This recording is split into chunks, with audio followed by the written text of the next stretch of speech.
एक बाप था, एक बादशाह, हिंदुस्तान का सबसे ताकतवर इंसान, जिसके खजाने में लाखों हीरे थे, जिसके दरबार में दुनिया का सबसे महंगा तख्त था, मयूर सिंहासन।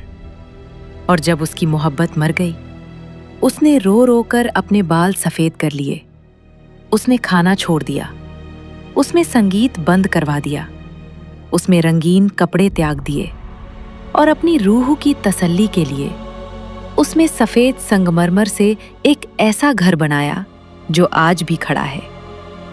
ये कहानी है शाहजहां और मुमताज महल की। 1628 का साल था। हिंदुस्तान पर मुगल सल्तनत का राज था और 18 जुमादा ससानी 1027 हिजरी को शहाबुद्दीन मोहम्मद शाहजहां आगरा के तख्त पर बैठा। ये वही इंसान था जिसे बचपन से खुर्रम बुलाते थे, यानी खुशी, क्योंकि उसके जन्म पर पूरे दरबार में जश्न हुआ था।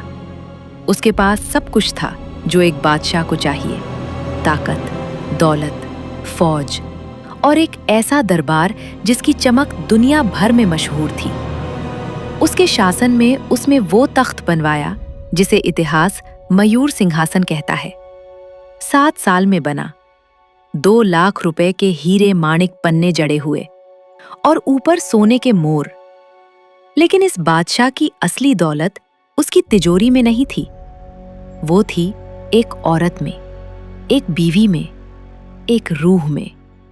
उसका असली नाम था अर्जुमंद बानो बेगम, लेकिन इतिहास उसे जानता है मुमताज महल के नाम से, यानी महल की चुनी हुई। शाहजहां से उसकी शादी हुई और वो शादी सिर्फ सियासत नहीं थी, वो एक ऐसा बंधन था जो उम्र से भी बड़ा था। मुमताज सिर्फ उसकी मलिका नहीं थी, वो उसकी हमराज थी, उसकी मशवरा देने वाली, उसकी ताकत का असली स्तंभ।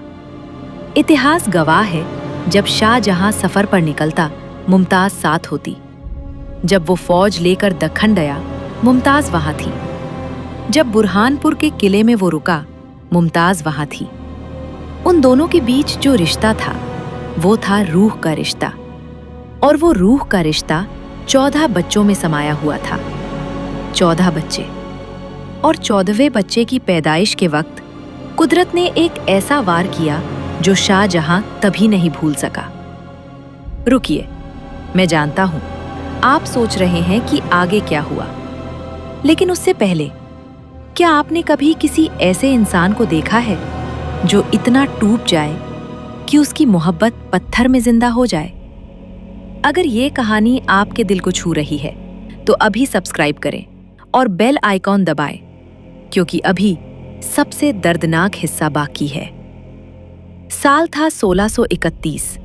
जगह थी बुरहानपुर, हिंदुस्तान के दक्खन में। शाहजहां एक फौजी मुहिम पर निकला था और मुमताज हमेशा की तरह उसके साथ थी।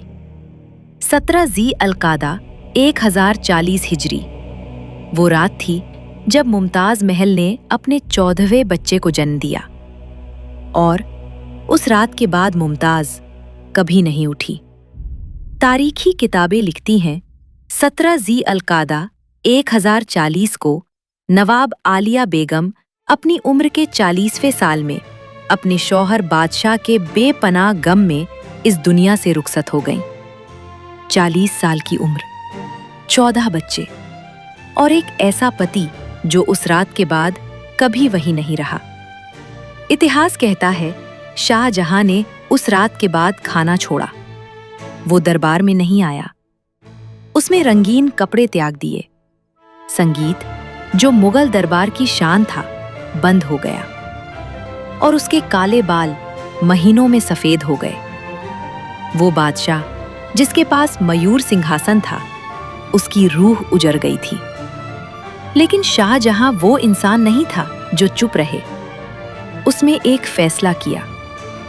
अगर मुमताज इस दुनिया में नहीं रह सकती, तो वो उसके लिए एक ऐसा घर बनाएगा जो इस दुनिया में हमेशा के लिए रहे। आगरा में यमुना नदी के किनारे उसने दुनिया का सबसे बड़ा प्रेम का स्मारक बनाने का हुक्म दिया, ताजमहल। वो सफेद संगमरमर जो आज भी चमकता है, वो शाहजहां के आंसुओं का गवाह है।